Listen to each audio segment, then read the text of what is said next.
Hello everyone and welcome to the hashtag live from Monaco GT series. This the first ever race we are running of this brand new series set up by the Monaco eSports Federation. My name is Chris McCarthy. It's an absolute pleasure to be here to talk you through the action this evening. We've got 12 professional racing drivers ready for you, about to go head to head on GT Sport on the Dragon Trail circuit in GT3 cars. We're going to have qualifying followed by 3 races. It's going to be great fun, I'm sure, and it's a chance for drivers from the small community, the small Monégasque community, and drivers from France as well to go head to head against each other on GT Sport. So let's talk you through a little bit what's going to be coming up this evening. We're going to have an 8-minute free practice session, but live for you we're going to have 10 laps of qualification. Our main race is going to be 10 laps long as well. Then we're going to have 2 fun races,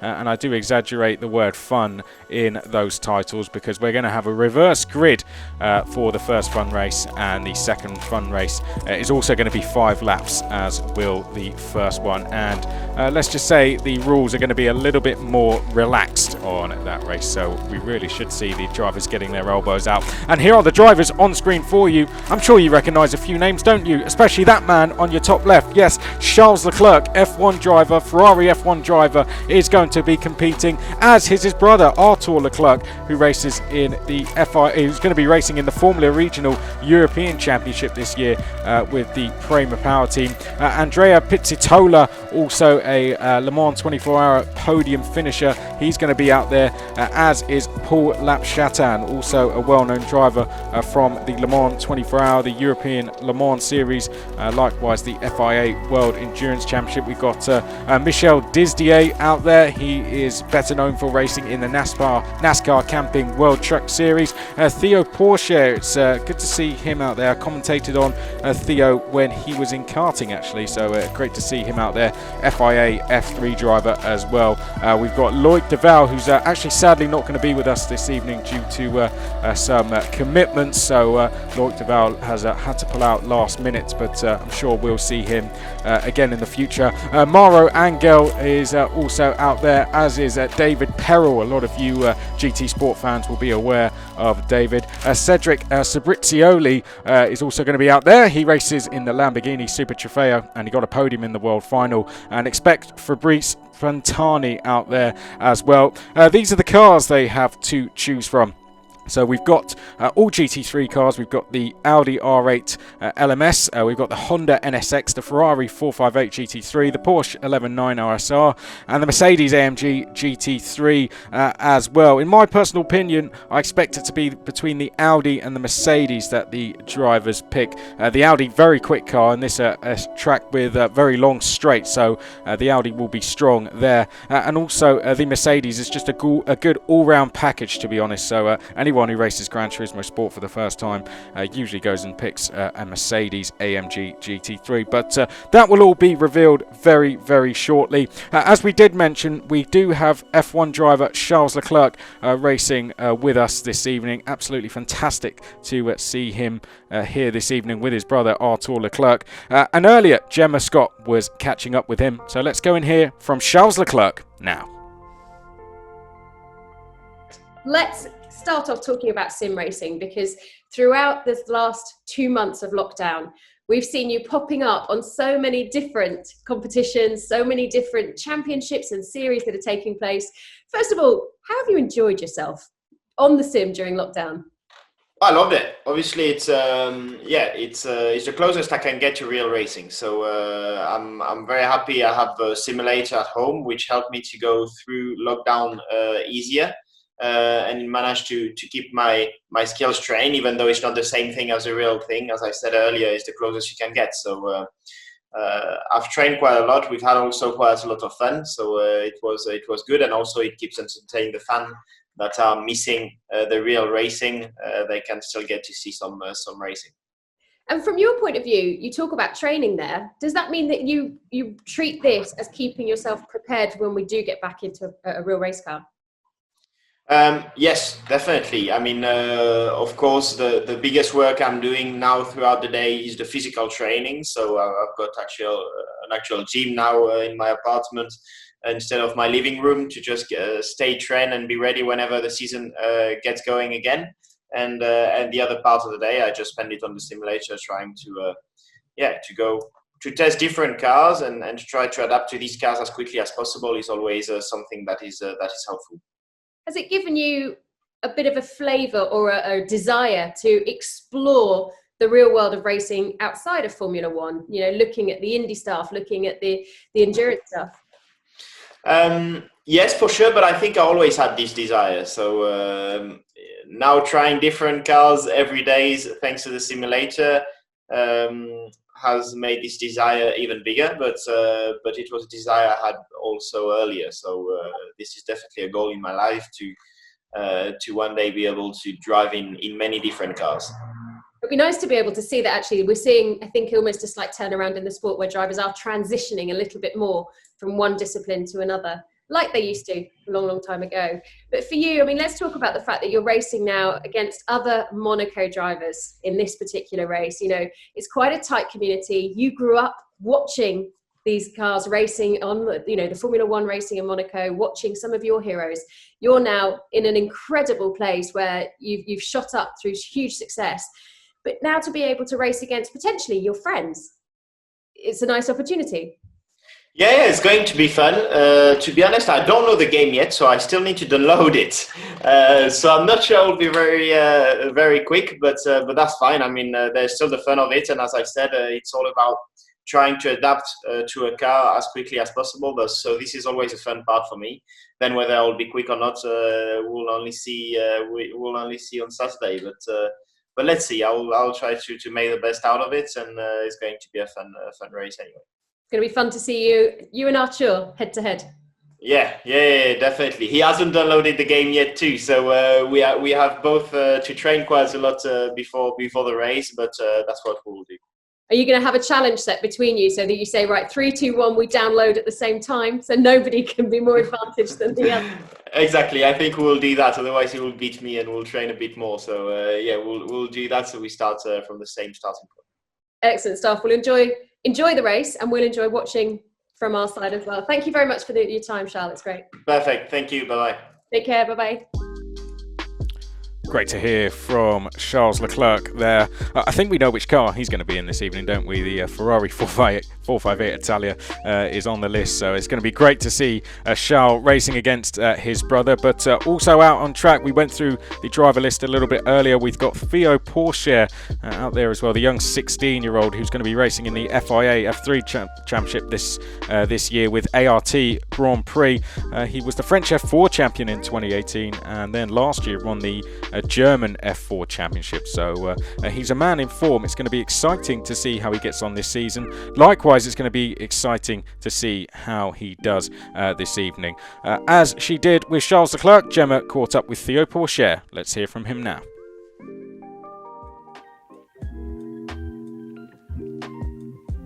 Oui, c'est sûr. Moi, je joue pas mal aux jeux vidéo, donc j'ai un simulateur chez moi, donc c'est vrai que j'en fais pas mal. Voilà, donc pour moi, c'est vrai que pendant ces temps un peu difficiles où il n'y a pas de course, on n'a pas quasiment rien à faire. Voilà, rouler, faire de l'eSport, c'est le seul moyen de rouler. Donc moi, je trouve ça cool.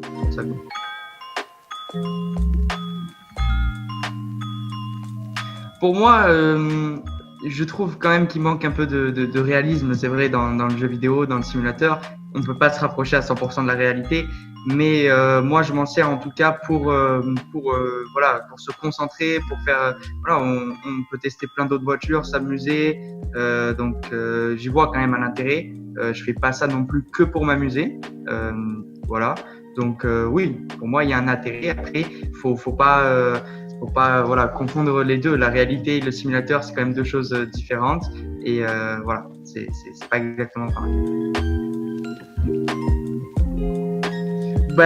Oui, c'est vrai que la nouvelle génération, c'est clairement ça. On fait beaucoup de simulateurs, même avec nos teams. Par exemple, moi avec ART, je fais du simulateur avant les courses tout le temps. Donc oui, on va nous demander d'être bon sur simulateur et en réalité, parce que c'est le seul moyen de rouler en simulateur.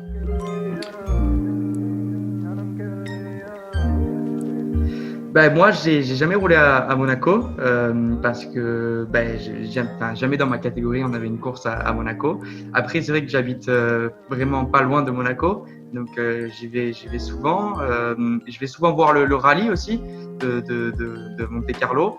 Donc, je vais voir les voitures à Monaco, tout ça. Donc, c'est vrai que c'est juste à côté de chez moi. Moi, je connais très bien Monaco et ça, c'est sûr que ça va être cool de faire cette course organisée par Monaco. Donc, c'est cool. Great to hear from Theo Pourchaire.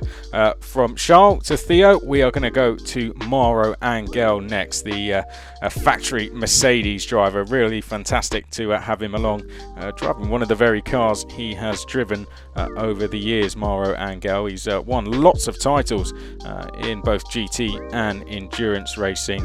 Some of those including, of course, DTM, FIA GT World Champion as well, Nürburgring 24-hour. He's also a Michaut GT Cup champion as well, is Mauro Angel. So he knows how to race these cars. Let's hear from him then before we go racing.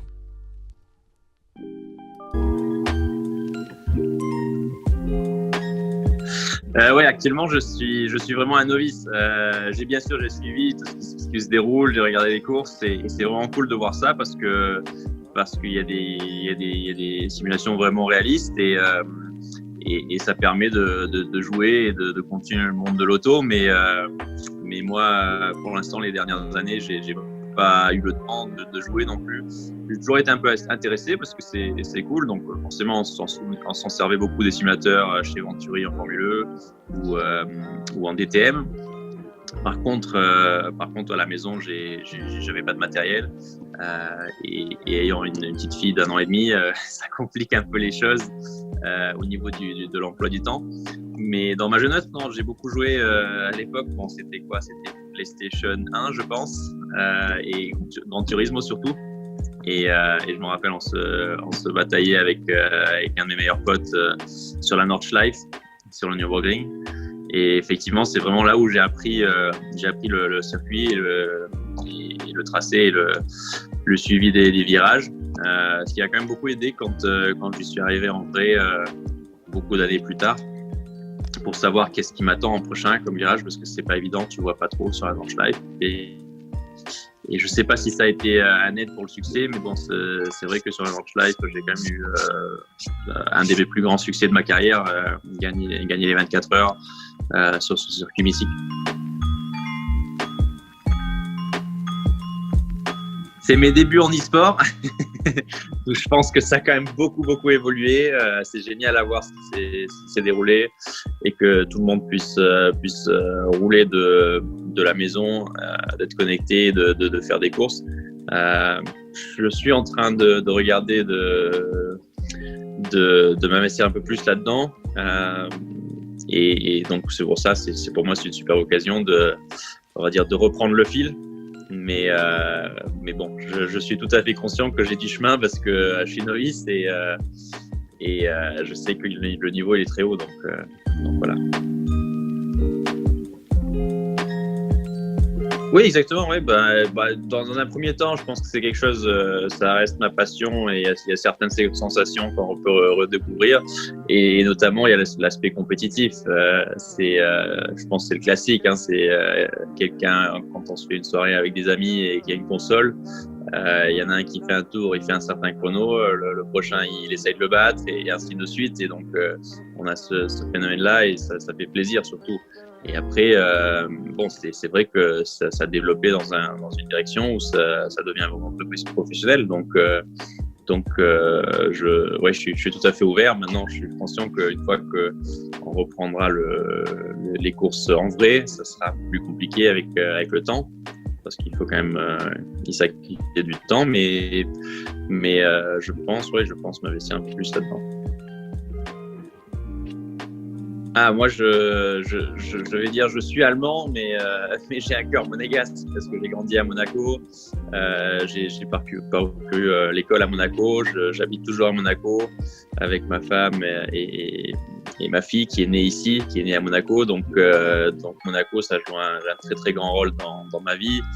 J'ai pu courir avec Venturi, un team monégasque en Formule E. Donc non, Monaco, ça joue un très très grand rôle et pour moi c'est la maison. C'est là où je me sens à la maison et on se sent vraiment parfaitement bien ici. Donc c'est sûr, ça me fait plaisir de participer avec un événement avec des gens que je connaissais déjà un petit peu auparavant aussi, qui organisent ça. Donc c'est un beau cadre. Fantastic to hear from Mauro there, and particularly at the end there, talking about his connection with Monaco. They all have one, the drivers racing this evening. It's great to bring this community together, and the Monaco eSports Federation doing a great job to do just that. And I hope you all enjoy the racing too. It's going to get underway very shortly. We are going to have qualifying first. And then after we hear from a couple more drivers, we will be into our first race. This is the track they're going to be racing on, Dragon Trail Seaside. It is fantastic for racing. Lots of long straights leading into heavy braking zones, so there's going to be a lot of overtaking, and it's particularly challenging at times as well, this circuit. Just to give you guys a little look at it, for those of you who haven't raced on it before, here is an onboard lap.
There we go, a look at the Dragon Trail Seaside Circuit. Well, hope you're ready, viewers, because very shortly now we are going to be going into qualifying, which is going to set the grid for our main race a little bit later on, and then after that 2 fun races.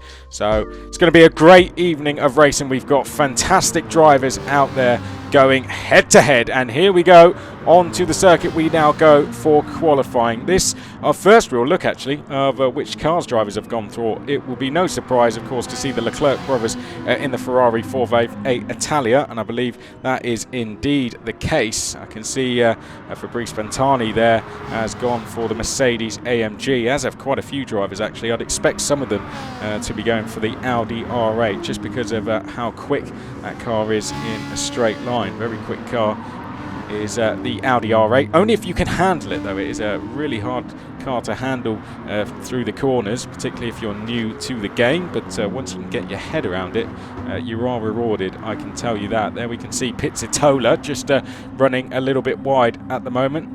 Sbieazzuoli just heading uphill there. Not everyone out on track at the moment. There is still some drivers in the pits, but Theo Pourchaire is going to lead us up towards the chicane. So this, your first real look at the chicane from an outer perspective. You just went on board for a lap in the Ferrari 458. There you can see that's the wall. If they hit that wall there, then that is race over. And you can see just how close Theo was getting getting to that wall there. You have to go all over the curb to maximise speed through there. That chicane, you can make up around a second through there. I can tell you that if you're brave enough, and in qualifying that's what they're going to have to be. So Theo Pourchaire comes up to the line then. Just to give you a view around the screen, we've got the track map to the top right there. Down towards the bottom right you can see the amount of time we have left. So 4 minutes we have left at the moment, and live positions are to the top left of your screen. There is Mauro Angel heading down to the chicane for the first time. This is the left-hander. We're going to see a lot of overtaking here, I can promise you that. Paul-Loup Chatan just trying to get a tow here from Pizzitola at the moment. A tow can gain you a lot of time around this track as well. We've got long sections of straight, so getting a tow can definitely get you a few tenths around here. Oh, Pizzitola unfortunately having a little bit of a spin there. It's going to have to get that one going again. He's going to lose any chance now, Pizzitola, of getting a tow from anyone. Arthur Leclerc has decided to give himself some space at the back of the field as he now makes his way up to the S's section. Very tricky part of the track that as well.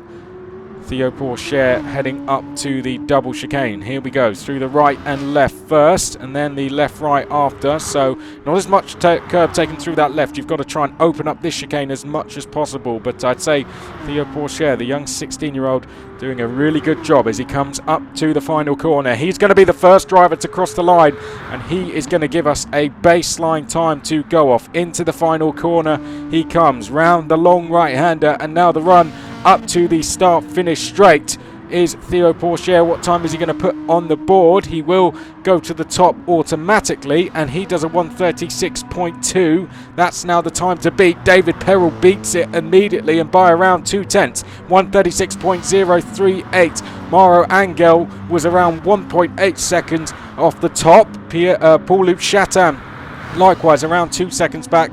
Leclerc, then we've got Michel Disdier there as well. Some drivers just putting in a banker lap. Here's Charles Leclerc now in the red Ferrari, just following Chatan at the moment. Leclerc seemed like he was just getting a little bit held up there. He talked in his interview how him and his brother actually haven't had much practice at all on this game. So Charles Leclerc just trying to get himself up to speed at the moment, and getting a little bit too enthusiastic on the throttle there, coming out the right-hander. Here we look back towards the front, and it looks like Perel and Pourchaire are playing a little bit of chess with each other here. Pourchaire wants to get the toe off Perel, and Perel says, no you don't mate, I'm not going to take you round for a lap of this circuit. So David Perel has put his lap in. Potentially he's happy with that now. We only have 90 seconds on the clock, so they may only get one more lap after this, as Arthur Leclerc now comes down to the right-hander.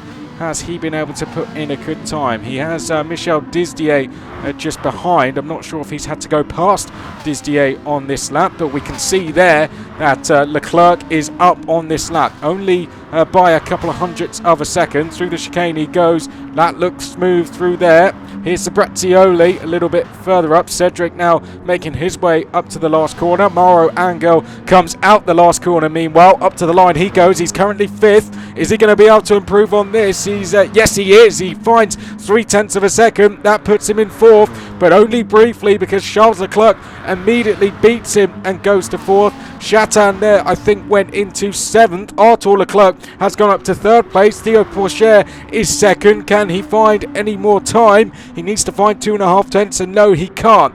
But he sets off on what will be potentially his final lap of this session. The time is ticking down. We only have 20 seconds left on the clock. There is David Perel making his way now down to this double right-hander. Very quick section of the track this. David Perel is the provisional pole sitter. He has Arthur Leclerc just ahead of him, who sits in 3rd place at the moment. Theo Pourchaire is 2nd. Charles Leclerc is 4th. Engel is 5th place. Sbieazzuoli is in 6th. Then it's Chatan in 7th place. Pizzitola is in 8th place at the moment. Those are the drivers who are going to be on the front 4 rows. As this now, the final lap, the clock has hit 0. So next time they come across the line, it'll be for the final time. And Charles Leclerc is 2.5 tenths up on this lap already. So Charles Leclerc having a good lap, and Paul-Loup has placed himself well just behind the Monégasque driver. There's his brother Arthur Leclerc.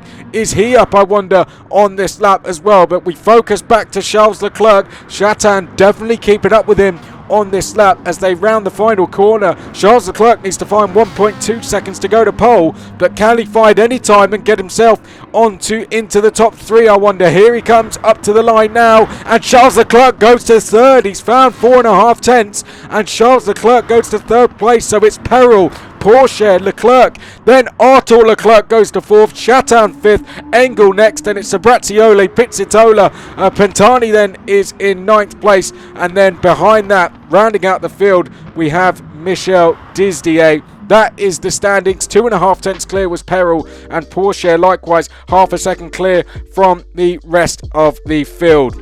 Qualifying has been completed then. That is going to set the grid for the main race, which is going to be coming up in a short while. Before that, we're going to be hearing from Fabrice Pantani and also Cedric Sbieazzuoli as well. But first of all, we are going to be hearing from Fabrice Pantani. Fantastic to have him along.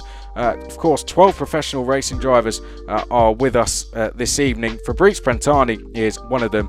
Let's go and hear from him what he thinks about virtual racing and how he's feeling ahead of this evening.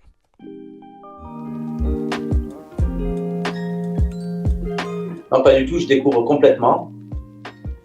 J'avais quitté ça il y a 20 ans, les consoles de jeu et tout. Donc là, ça fait plaisir d'avoir suivi justement des pilotes utilisés pendant la quarantaine, on va dire, pendant ce confinement. Et bien sûr, ça donne envie, quoi. On a l'opportunité de la voir et de le faire. C'est vraiment plaisant. Et j'avoue que point de vue simulateur ou e-sport, j'étais pas trop pour. Je préfère le réel qu'au virtuel, on va dire. Et là, franchement, depuis que j'ai goûté, là, même en une demi-journée, je suis accro. Oui. Parce que c'est vrai que d'un côté, pour l'instant, on n'a pas trop le choix. On n'a que ça pour piloter et pour s'amuser. Donc, oui, on le prend à cœur et c'est vraiment très intéressant. On est vraiment plongé à l'intérieur d'une vraie voiture de course. Toutes les conditions sont réunies. Le matériel, tout est pareil. On peut faire des réglages, on peut tout faire. Sa position de conduite, et découvrir sur toutes les pistes. On peut se balader sur tous les circuits. Plusieurs voitures aussi. Mais le Playseat en lui-même, c'est franchement, je suis bluffé, quoi. Beau matériel et vraiment plaisant à utiliser. Moi, des voitures modernes, j'en conduis quand même aussi, j'en pilote aussi. Que ce soit des Porsche Cup, que ce soit des voitures de rallye. Donc ça va, je connais un peu le matériel moderne aussi. Mais tout me plaît, moi. Soit ancien ou moderne, du moment que je pilote et que c'est des voitures de course, moi, je m'adapte très facilement et ça me plaît. Oui, j'ai vu Jenson Button rouler et Jack Villeneuve rouler avec ses vieilles voitures, justement. C'est vraiment une belle voiture historique, c'est vraiment bien fait et j'aimerais essayer aussi là-dessus, ouais. Franchement, ouais. Depuis tout petit, je suis là. Toute ma vie ici, ça a été surtout d'aller voir les Grands Prix. Étant vraiment très très jeune, d'avoir le rêve de rouler en Formule 1 un jour. Donc par la suite, d'avoir des amis pilotes que j'ai connus très jeunes, très petits aussi. Des pilotes plus âgés que moi qui m'ont fait découvrir le sport auto. Et étant à Monaco, c'est vrai que ça laisse rêveur de voir tout ça, d'avoir tout ça sous les yeux dans le même pays, on va dire. N'importe quelle catégorie, que ce soit du circuit ou du rallye. Et une fois qu'on a goûté à ça, ben voilà, on se mélange un peu à tout le monde, on découvre, on apprend. Et en fait, une fois qu'on a mis le volant entre les mains, on ne le lâche plus, quoi. Je me souviens de Monaco, c'était mes grands prix oui, d'enfance quand j'allais les voir. Par la suite, après, ça a été mes victoires, moi, déjà, Carte Cup Monaco. Très intéressante. Et puis pour finir, à rouler en Formule 1 historique sur le circuit de Monaco, ce qui était un rêve. Et franchement, quand on a l'opportunité de le faire, faut pas s'en passer, quoi, faut le faire.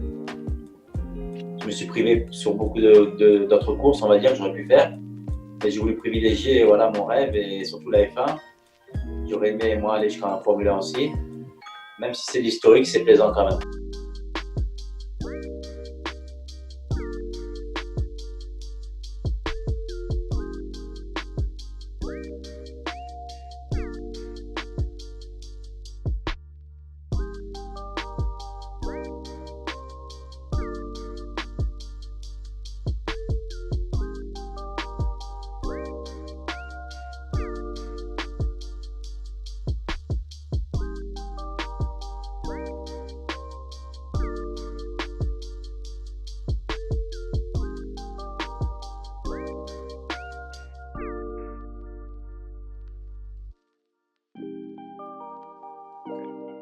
Excellent. So Cedric, thank you so much for joining us. The Monaco e-racing is all about to kick off, and it's something to keep us busy in these times. But before we talk about that, let's talk about real life, because before all of this lockdown started, you were traveling back through the States for your GT racing and championships over there, the Bathurst 12-hour race, and now suddenly finding yourself very static back in Monaco. Yeah, it is. Yeah, well, honestly, like in the US, I've traveled like a lot in the last 4 years, especially the first 2 years and a half. I did the IMSA championship plus the Super Trofeo, so that was quite a busy racing schedule over there. And then last year we ended up just doing the Super Trofeo in the US. It was kind of a lighter schedule. The year before, though, I had a contract to do the Asian Super Trofeo, which really started to be a lot of traveling, because between the US, Asia, and Europe, it kind of started to be a bit messy. But, you know, I was enjoying it because it was a new experience and, you know, new tracks and everything. So it was a good thing to do it as well. Then this year, I mean, 2019, like we said, I did the Super Trofeo. Then we finished third in the world final in the pro class. Consider this was a very last minute deal. Like we missed the first race, and then all of a sudden they wanted to do a pro car, and so we started from Watkins Glen, and it turned out to be a pretty decent season considering we had no testing, and actually, like, as I stopped the program in Asia a little bit early in 2018, I didn't race for a 13-month. Wow. And, yeah, so it was the longest stop I've ever had. And then, like, you know, you never know when you come back to racing, even after a year, like, if, you know, you're still going to be as competitive as before. And when I came into Watkins Glen, I got pole position on the, like, you know, the day of my return. So I was pretty happy about that. And then, yeah, from there, it's been a great year, even though we had no testing before the season. But it's been a pretty good year. And then, yeah, after that, I had an opportunity to do Bathurst 12 hours, which was, for me, a dream race. I've always wanted to do that race. So as soon as I had the opportunity, it was with one of the Mark cars, the Mustang GTs. And I said, whatever, like, I just want to do it. I want to learn the track. I want to, you know, live the experience. And it was amazing. Like, it's beyond anything you can expect. Like, you know, kangaroos jumping on the track before the start. It's just like what you expect from Australia. So it was amazing. And I had the chance to be with an amazing team, amazing people. So hopefully we'll do it again next year. That sounds awesome fun. And it's lovely to see that mix of sprint racing and endurance racing across your career as well. But I've got a question, because you've got a very heavy GT racing career. You know, it's pretty much all GT racing. But having grown up in Monaco, surely you grew up around an atmosphere that's very much Formula One focused, with the Formula One race there every year. Was there ever for you the dream to go down a single-seater racing sort of path in your career? Yeah, well, you know, I started with single-seaters, and then, like, it was called Formula Azzurra at that time, which is the Formula 4 now in Italy. And then from there, I did some races in Formula Renault 2000. I did testing with Formula 3000 with Physical and Motorsport. But then, like I didn't have the budget to continue with a single seater, and I decided for an early move in GT cars, even though it was mentally not easy because, you still have that dream of Formula One and whatever. But I think right now, if I look back, it was the right choice because I did pretty decent career after that. So it was for me the right choice. I went early in GT when, like, now you can see a lot of drivers moving to GT, but I moved to GT in 2007. So I've had quite a few seasons with GT cars. So. Well, you've certainly been showing your successes, and great to see you with some wins in the season at the end of last year, and hopefully into 2020 we'll see you back up on some real podiums as we move forward. But I guess now the focus is on what are we doing here. We've got an e-race going on, Monaco drivers battling it out head to head, and you all received your sims very recently. So from my understanding, you haven't had a lot of time to test this sim. No, not at all. And like, to be honest with you, like, I struggle to put 2 laps together, so it's going to be a tough one. But I won't give up, so I'll just try and practice as much as I can before the race. But it's fun, it's a different experience. Like, I think it takes a bit of time to get used to it, to get used to the feeling with the brake pedal and everything. I know most of the drivers have had sims and been doing like online races for the whole lockdown, which was not my case. But it's like I said, it's a challenge. I'll take it, and we'll see where it goes. Yeah, I think you're right. I think Leclerc has done nothing but sim racing since the lockdown. I saw a great thing the other day where his girlfriend had to join Twitch, pay for an account so that she could contact him to be let into his apartment because he was so busy on the sim. Brilliant. But no, it's going to be close racing tonight. And for those people that are watching now that don't understand the technicality of a sim, this is actually very realistic compared to your actual car, isn't it? It is. It's those games now, they're like more and more realistic. And if you look at graphic, but also like the way it drives. So it's really interesting to see how quick they could catch up with the real world. And like, for example, the Nissan Academy that has given chances to sim drivers into the real world that turned out to be very successful. So it gives an opportunity to people that are not that probably don't have like wealthy families to support racing, because that's in the end all it is about. It's just racing is expensive. So it's a new door that opens, and it can eventually bring people with talents to motorsport that without sims wouldn't have had that chance. Yeah, it's certainly a bit of fun, also serious for training, and also, like you say, great for introducing new drivers. Well, we expect to see a good performance from that side of it, and hopefully you manage to get to grips with the sim and do 2 laps. I'll do some laps today. Excellent stuff. Well, have a great race, and thank you very much for speaking. Thank you very much. Have a good day. Excellent.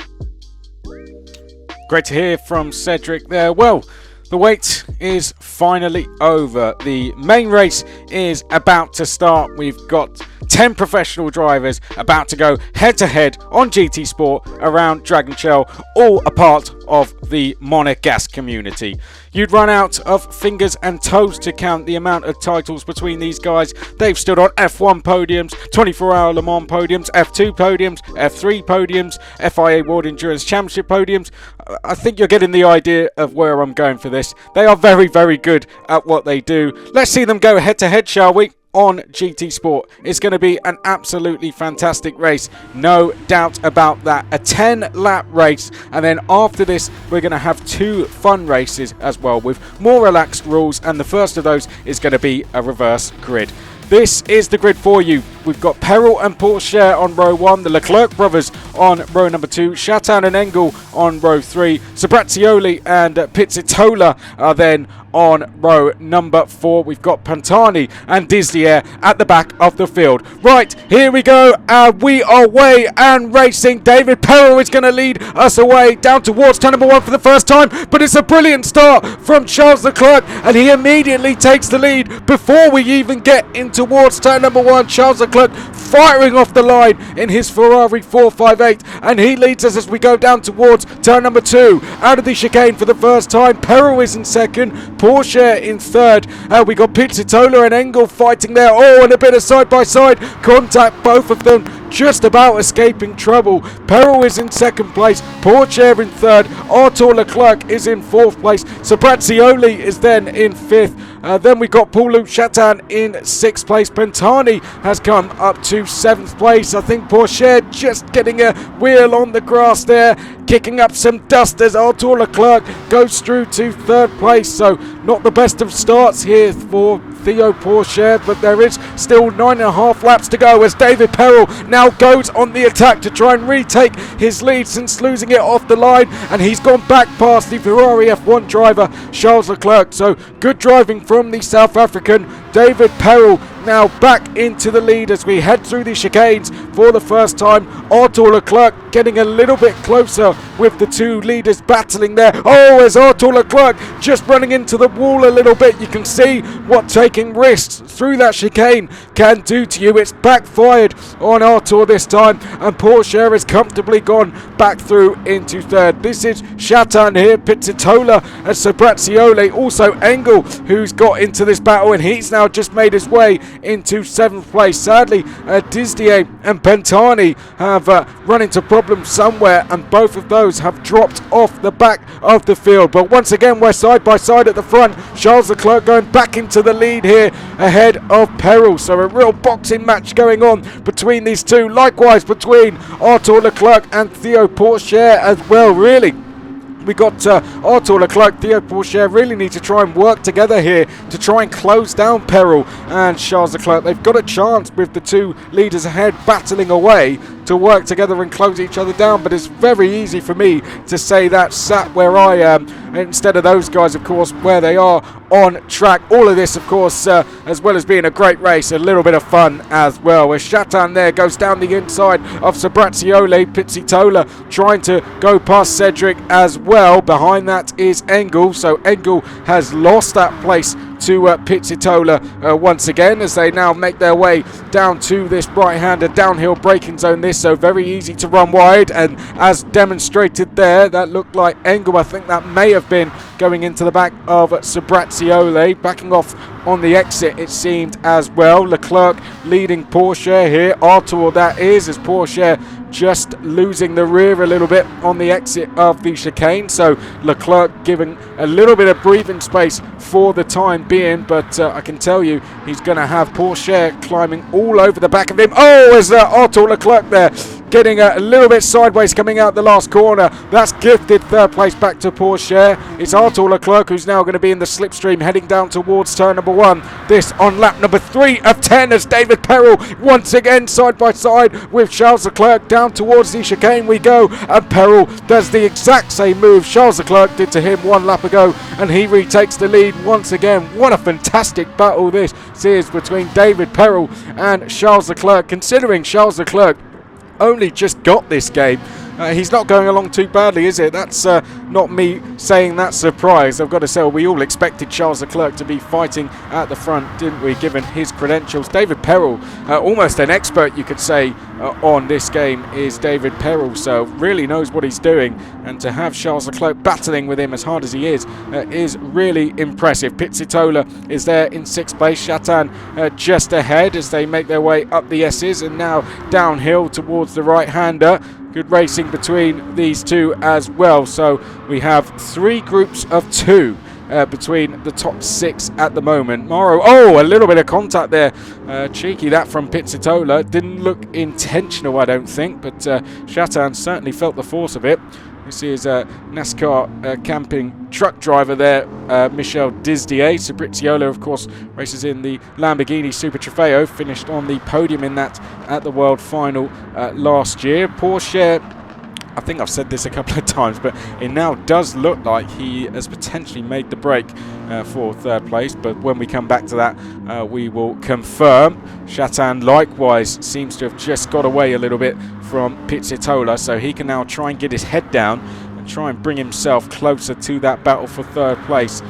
With the pace that battle is going on at, you'd have to say Chatan, with the pace he showed in qualifying, he's definitely got a chance to get involved in that battle for third if it continues as it is. Now, between the leaders, they are still very close together. I wonder if Charles Leclerc has just decided to take a breather. He's a couple of car lengths behind, just from what I saw as they exited that corner. Similar to the gap we're seeing here, actually, between Theo Pourchaire and Arthur Leclerc. These two used to racing each other, actually, are Theo Pourchaire and Arthur Leclerc. Arthur Leclerc finished third in the ADAC F4 Championship last year, which was won by Theo Pourchaire. So Pourchaire won the championship in that, beat Leclerc in that title hunt. And I think Leclerc would want to get one back over him here as, a little bit too much curb taken there for Pourchaire. We now go back to the Perel versus Leclerc scrap as they come through the chicane one more time. Both inch perfect through there. Oh, I almost spoke too soon. Leclerc wrestling with his Ferrari there to try and keep it in a straight line, and just about gets away with it, I think it's fair to say. He'll be taking a very deep breath there, I'm sure, after that one, as Perel just flirting with disaster coming out of the final corner. You can see him immediately getting over to the left of the circuit. He's actually set a new fastest lap there as David Perel. In fact, that was Leclerc, my apologies, 136.043. So Charles Leclerc with a fastest lap, now right on the back of Davy Perel as they come out of that chicane down towards the very tricky double right-hander. I don't think Leclerc's going to be in a position to do a move here. He's able to take his time with this one, isn't he? You can see to the left of your screen, just under Leclerc's name, 3.9. That is the gap he has to Theo Pourchaire. So Leclerc has plenty of room to play with behind him here. He can really plan out his attack on Davy Perel, who's just going to be trying to escape if he can. Here we now look back at Pourchaire and Arthur Leclerc. I wonder if there was a mistake from Arthur Leclerc. Didn't quite catch what his last lap time was. It was a personal best last time for Pizzitola, though.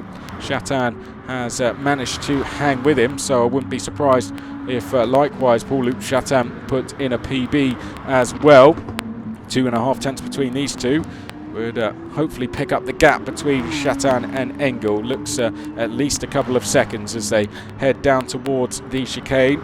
Looking at Pizzitola versus Paul-Loup Chatan here. Paul-Loup Chatan, the 28-year-old reigning LMP2 champion in the European Le Mans Series, is Paul-Loup Chatan, and he's all over the back of Pizzitola here, the 27-year-old from Montpellier. Pizzitola now having to defend going into the final corner. Pizzitola has competed in the 24-hour of Le Mans 3 times now in the LMP2 class, taking 10th place last year with Algarve Pro Racing. He's also raced in the European Le Mans Series for the last 4 seasons as well. So these two used to racing each other in that championship, and they are certainly having good fun out there, aren't they, Pizzitola and Paul-Loup Chatan? Down towards that very tricky double right-hander we go now, and Pizzitola for now has just a little bit of a break. So as I said, raced in the European Le Mans Series for the last 4 seasons and won that championship in 2018 with G-Drive Racing. His teammates actually that year included Jean-Eric Verne. But away from that and back to these two, David Perel versus Charles Leclerc. Downhill we go once more, this on lap number 6 of 10, already into the second half of the race, and David Perel, I've run out of times how many times he's passed Leclerc and vice versa, but Perel now goes back into the race lead. So David Perel hits the front on lap number 6. We're into the second half of this main race now, and Leclerc is now going to have to once again try and get back past Perel. So we must have missed a move, unless my memory with that Pizzitola and Chatan Puzzle is mistaking me, but we must have missed a move between these. Perel back ahead of Charles Leclerc, but when they get onto this start-finish straight, Leclerc should be able to use the toe to go back past again.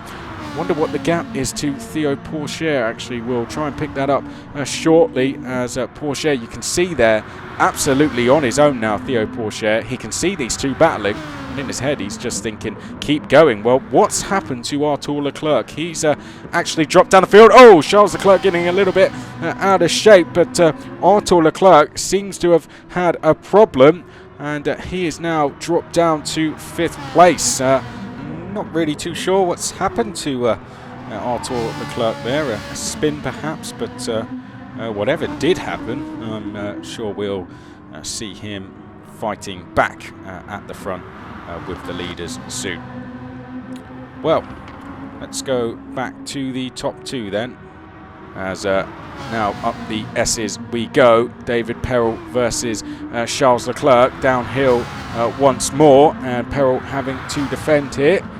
Charles Leclerc looking to the outside, and hearing Artur Leclerc a little bit of a problem somewhat, but what a move that is. Charles Leclerc now trying to go round the outside of David Perel, the two almost rubbing door handles now as we go down to the chicane. This is going to be very brave if Charles Leclerc can do it, and he's through. So Charles Leclerc through the chicane he goes, and he's now back into the lead once more. So Charles Leclerc up to the last corner, now leads the way on lap number 7 of 10 here as they make their way round the last corner. Charles Leclerc leading David Perel on lap number 7 of 10 now, as down towards the start-finish line we go. We now go on to lap number 8 here of 10. So only 3 laps to go, and you can see in the background Theo Pourchaire is starting to get a little bit closer. He's only 2.5 seconds back now, as here comes David Perel down the inside. Charles Leclerc just about managing to hold on round the outside, but that's going to delay him on the exit, and getting a little bit out of shape with Charles Leclerc there. Here comes David Perel once more up to the right-hander, and Perel is now back through. Meanwhile, Pourchaire in the background gets closer and closer. This is going to turn between a 2-way fight to a 3-way fight very, very shortly, but I can tell you, I am not complaining about that at all. I'd love to see these two battling all day. Absolutely fantastic to watch between Perel and Charles Leclerc, as up the S's we go. Pourchaire gets closer once more, and you just know that Charles Leclerc now, he's going to be looking in his mirrors, and he can see Pourchaire's car getting bigger and bigger in his rear view mirror, and that is not going to be a good sign for him at all, as Charles Leclerc there just getting out of shape, coming out of the right-hander. Pourchaire, you'd have to say this is now a 3-way fight. Pourchaire is now as close to Leclerc as Charles Leclerc. Oh, Pourchaire, oh, he's gone into the barriers a little bit there. Theo Pourchaire just seemed to get his judgment wrong through the chicane. Tried to back out of it last minute. Here's Pizzitola. He was also glancing the barriers once again there. That's going to lose him a lot of time. You can see what that does to your speed when you do that. Engel is going to close in. Here's Fabrice Pantani. Michel Disdier, we haven't really talked a lot about him in this race. There is Michel Disdier in 9th place at the moment. And sadly, Sbieazzuoli has had a real race to forget here. He's some 10 seconds back from 9th place, but we go to the leaders, because we now are on the penultimate lap of the race. Perel ahead of Charles Leclerc. Pourchaire likewise close as well, but actually what's happened to Theo Pourchaire? He's now dropped away from Charles Leclerc, so it appears Pourchaire has made a mistake somewhere, and his chances of now fighting for the race win seem to be vanishing. I wonder if he actually had a go at passing Leclerc there, and it hasn't quite paid off. So either or, I wouldn't like to speculate unless we knew for sure, but here is Artur Leclerc. He definitely had some sort of problem somewhere, didn't he? Not too sure exactly what happened to him. Actually, Artur Leclerc, imagine a mistake somewhere, or fighting with Theo Pourchaire. He ran into problems, but either way, he's now actually on the back foot. So this is going to be another great battle for us to watch going into the last lap of the race between Paul-Loup, and also behind that Pizzitola as well. Oh no! Artur Leclerc's gone round. It's a spin for Artur Leclerc, unfortunately, and he is going to be out of the race, I think, here, Artur Leclerc. He's not going to get going again, and that's a real shame for Artur Leclerc. sadly, he is going to be out of the race, and I believe he is. So Arthur Leclerc out of the race, unfortunately. We go on to the last lap, though. We'll pick that up at the end of the race, potentially. But David Perel versus Charles Leclerc, it is for the win of the main race here in the Live from Monaco GT Series. Use the hashtag Live from Monaco. Let us know what you've been thinking of this race. Who do you think is going to take the win? Drop it in the comments. Perel versus Leclerc it is, as we now go down through the double right-hander once more. Perel does have a little bit of a gap, doesn't he? He's Leclerc's not close enough to force Perel into defensive mode here. Oh no, what's happened to Pourchaire? Pourchaire running into problems. Pizzitola has gone into third place. Mauro Engel now all over the back of Theo Pourchaire as well. There we can see Engel to the right of your screen there. Looks pretty relaxed, doesn't he, considering this is the last lap of the race, and he's fighting with Theo Pourchaire for fourth place. Engel smiling there. He's definitely enjoying this, as are we, Mauro. This is fantastic to watch. Side by side they are through the S's. Theo Pourchaire there just trying to force out Mauro Engel now as they head downhill once more. Mauro Engel, but back to the leaders. Perel, well, he's kept his cool on this last lap despite the pressure from Charles Leclerc. Davy Perel has kept calm, and he has taken risk where he's had to. He's made the moves when it was right, and Davy Perel is going to walk away with a very, very comfortable victory. I'm not too sure what happened to Charles Leclerc on the last lap, but David Perel is going to win the Live from Monaco GT Series main race here at Dragon Trail. Fantastic drive from Perel. Leclerc finishes second, Pizzitola third, Pourchaire, Engel, Chatan. Then we have Pantani, Disdier, Sbieazzuoli. I'm hearing that Arthur Leclerc had a connection error, so sadly he's out of the race. But Perel, Leclerc and Pizzitola are your top three. What a fantastic way to start the Live from Monaco GT Series. Here's Fabrice Pantani. He comes across the line in second. Here is Disdier as well. He finishes 8th. As we can see, Leclerc's had a bit of a connection issue, but Sbieazzuoli will finish in 9th place. Davy Perel, we're going to let him catch his breath back very quickly, and then we are actually going to go over and hear from him.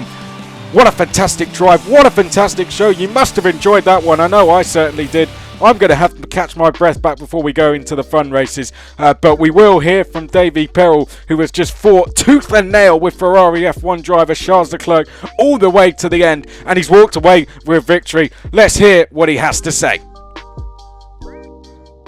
David Perel, congratulations. You are the first winner of a sim racing Monaco event. It was quite a great race, a big fight against a young driver called Charles Leclerc. So how do you feel? It was quite exciting. I was quite impressed with him because we have chatted before. I was helping him with another simulator previously, and now I was helping him a little bit in Gran Turismo, and in 5 laps the guy had the pace. So I to be honest, in some way I was expecting that if we did a race together, I would be fighting him.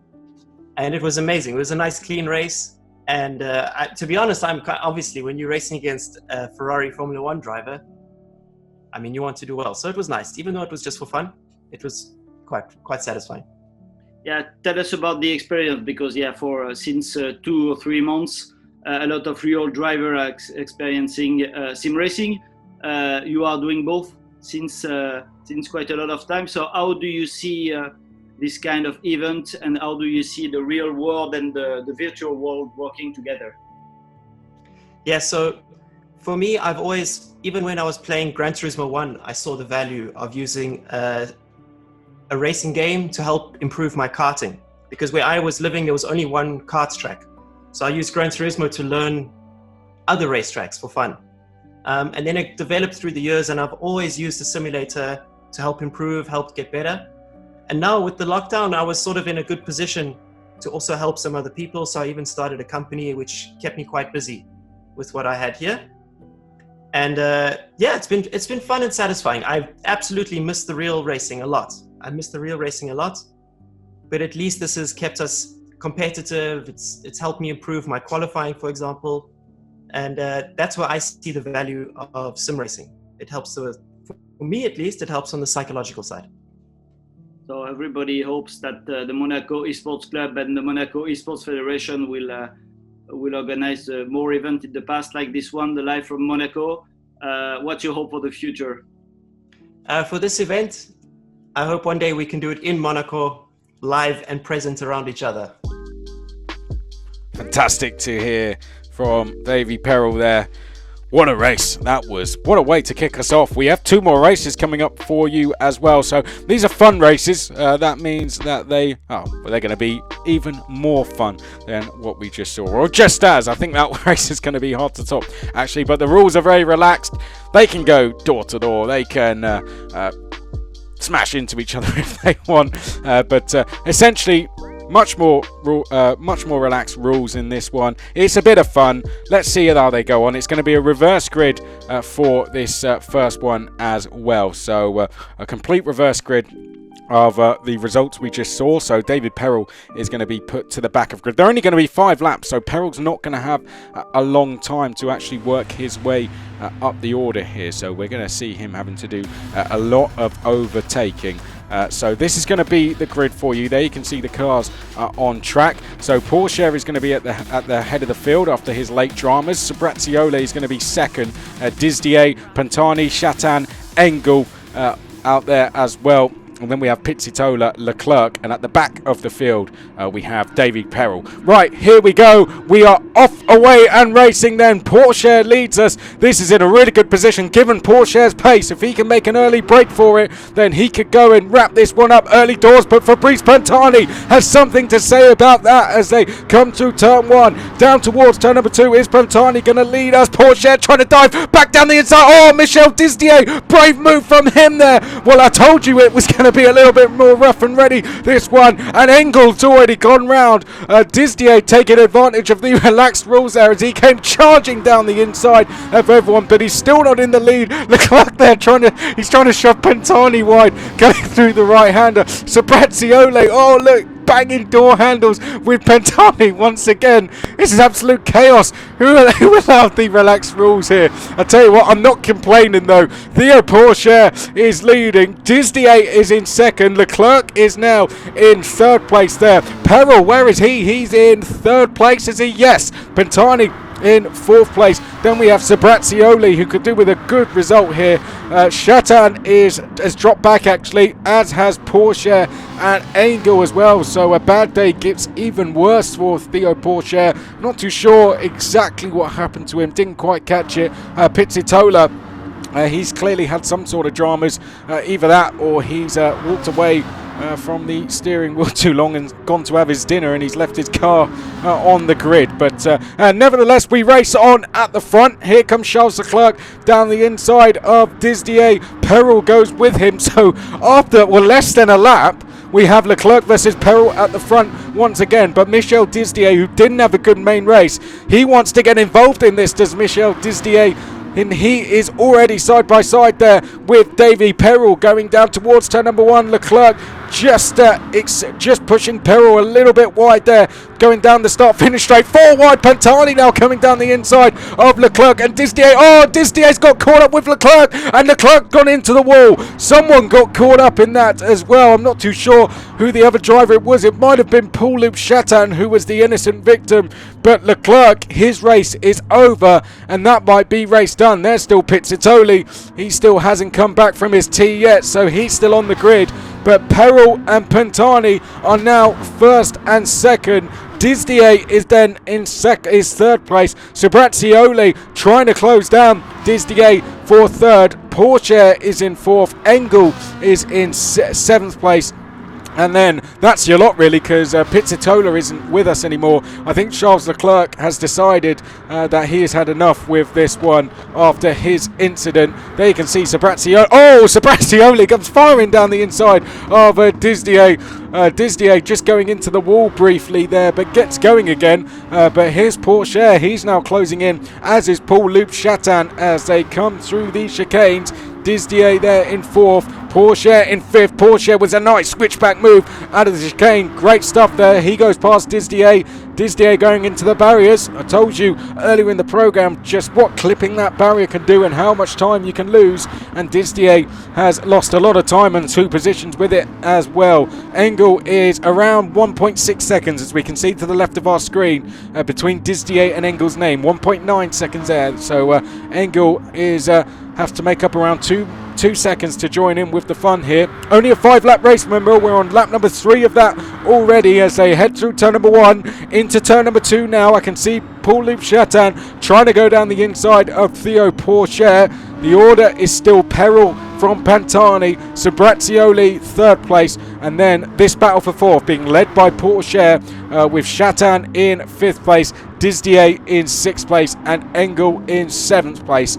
So already over halfway through the race we are 3.5 laps into the 5-lap race now, and Paul-Loup here battling away with 16-year-old Theo Pourchaire, who's ran a little bit wide. He's going to have to go all forward. Oh no, spin! Paul-Loup just about avoids Theo Pourchaire. Pourchaire tries to recover but can't do it, and in style I have to say, goes flying off into the barriers, and Pourchaire joins Charles Leclerc as 2 drivers who have found themselves in the barriers this race. Davy Peril leads, and he's on a fastest lap as well. Purple sectors for the South African driver as he comes through the chicane. Fabrice Pantani really struggling to hold on to Davy Peril. Trust us, a lot of people do on this game. Davy Peril is an absolutely fantastic driver, not just in eSports but also in GT racing as well. Has won the 24 Hours of Spa along with a few other things as Davy Peril. As up towards the start-finish line they go. This is Paul-Loup trying to close down Sbieazzuoli. We have a good little battle here now between Disdier and Mauro Engel. I hope we get a camera up of him again, because he definitely looked like he was enjoying himself fighting away with Theo Pourchaire last time. I'm sure he's going to be doing the same here with Disdier as they make their way down towards turn number 2. Engel down the inside of Disdier as they now make their way out of the chicane. And Disdier just running a little bit wide there, so that's given Engel a gap. We're on the penultimate lap of the race already. Peril is already making his way through the S's section with a gap over Pantani. But we look at Mauro Engel, who has 2 seconds to Paul-Loup ahead. 1.8 seconds, well, it's kind of even gaps now, around 2 seconds, I think it's fair to say, to Chatan and Engel.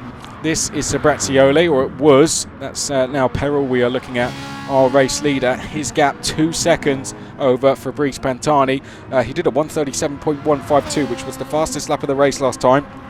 You can see to the left of your screen that he has the fastest lap, and some of you may have caught a purple sector come up, so he is going even quicker on this lap is Davy Peril as he makes his way towards the final corner. This for the 4th of 5th times now.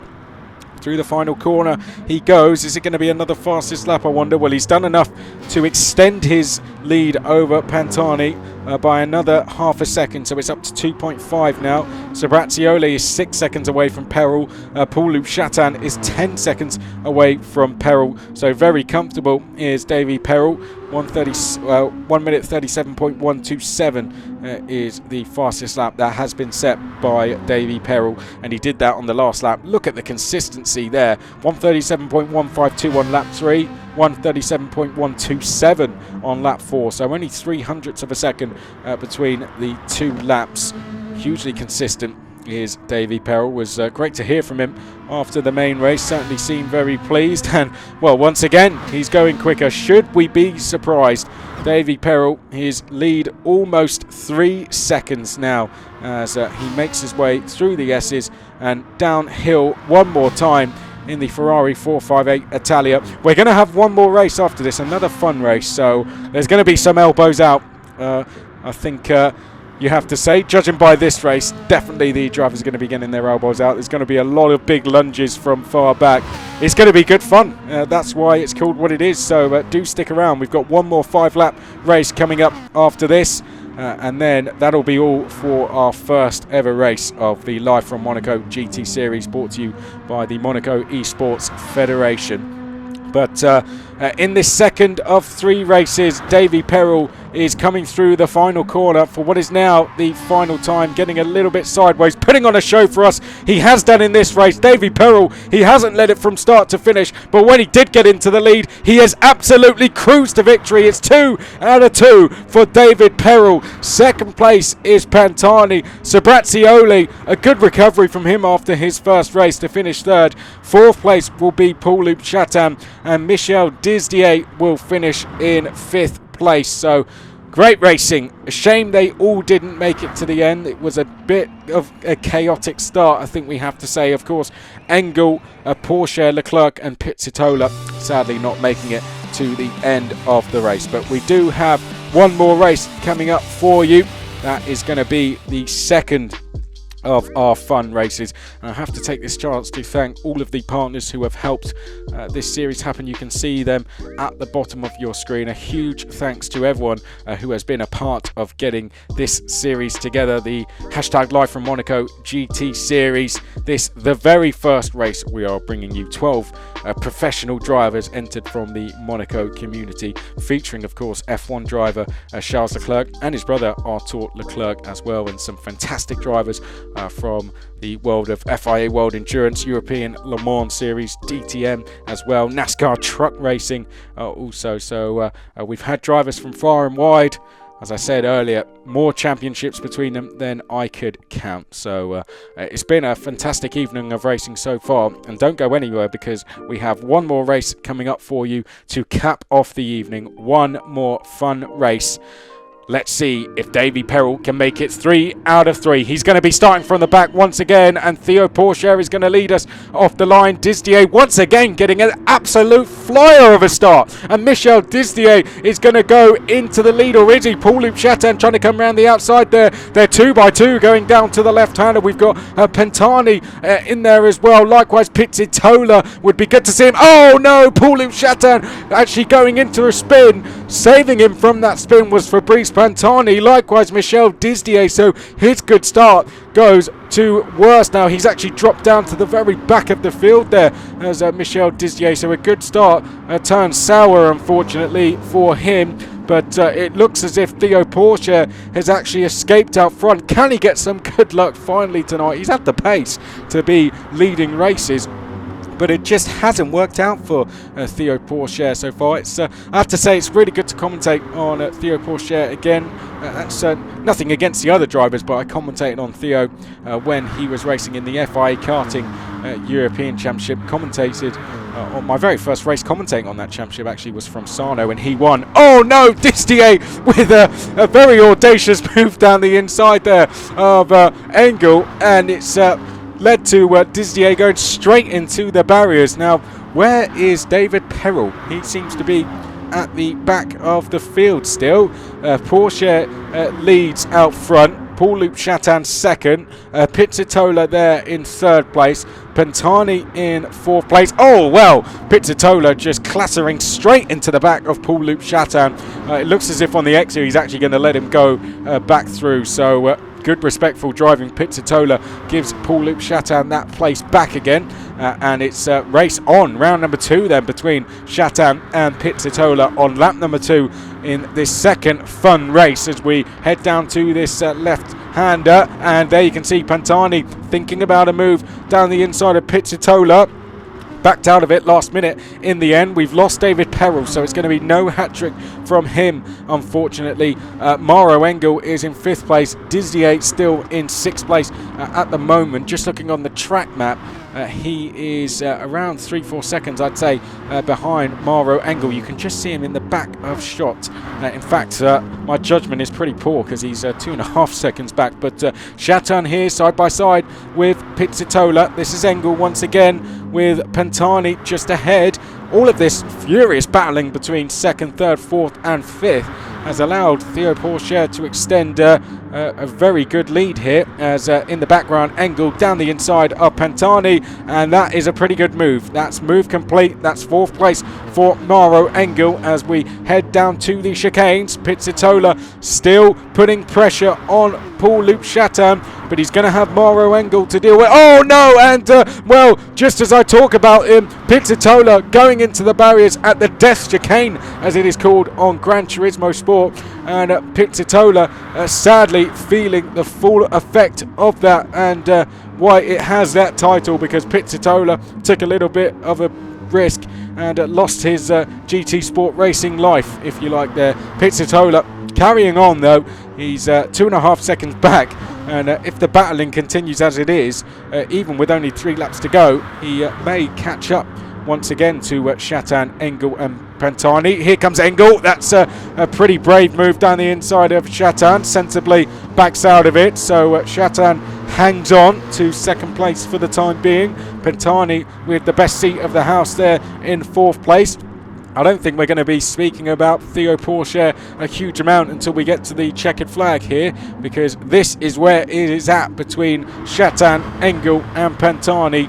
And as I said, Pizzitola, despite coming to a standstill after his collision with the barriers, he's still not too far behind. Dizier around 2.5 seconds back from that. But here we go, downhill once more. Surely Engel's going to think about a move here. Coming down to the right-hander. Watch Engel there as he looks to the inside in that Mercedes AMG GT3. It's Mercedes on Mercedes. Engel's gone through. He's run slightly too wide. And Paul-Loup Chatan goes back through into second place. In 4th place there is Fabrice Pantani.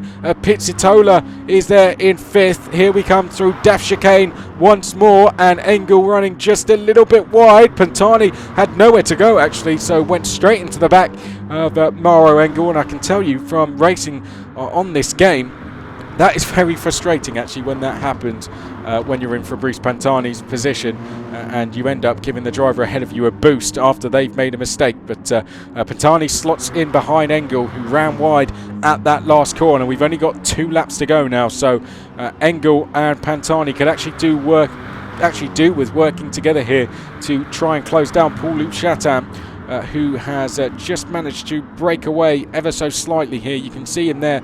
So got to be a few tenths of an advantage for Paul-Loup Chatan. We're looking at Pantani in 4th place, Engel in 3rd, down through this double right-hander.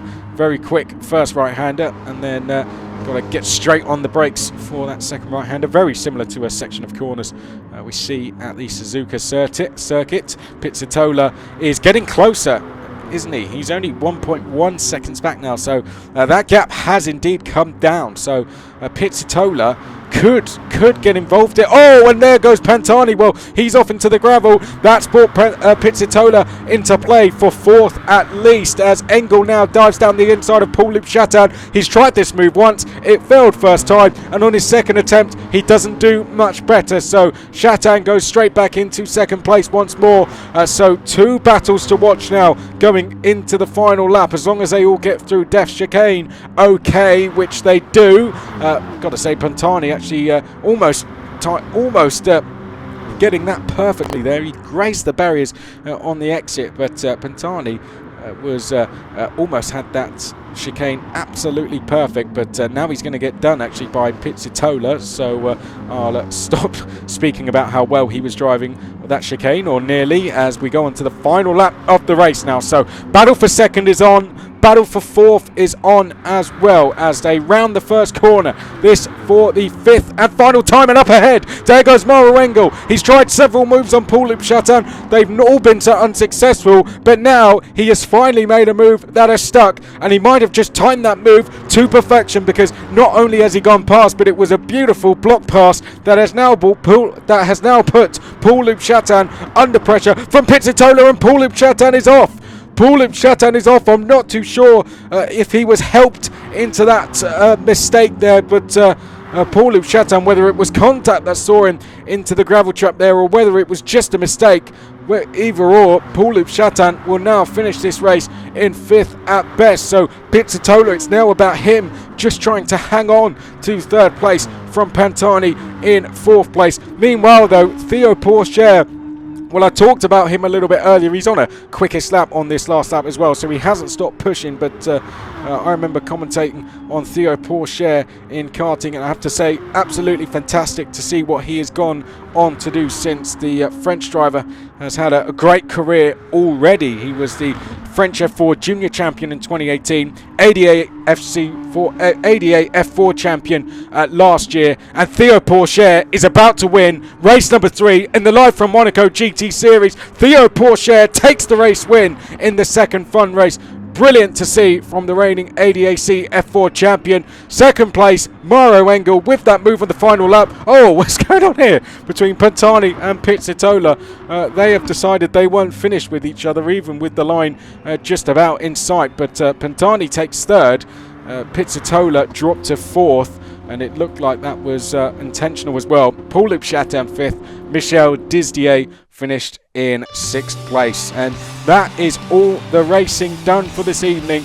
Our 3 race winners. David Perel took the race win in race 1. And in race number 2, the first of the fun race, took the win in the main race to David Perel. And the second race winner in that second fun race was Theo Pourchaire. Well, what a fantastic evening of racing it has been in the hashtag Live from Monaco GT series.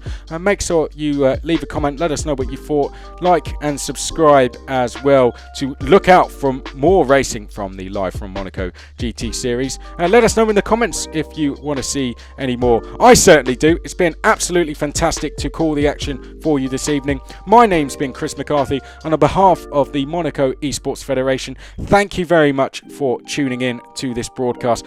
Do take care of yourselves, and I'm sure we'll see you again very soon.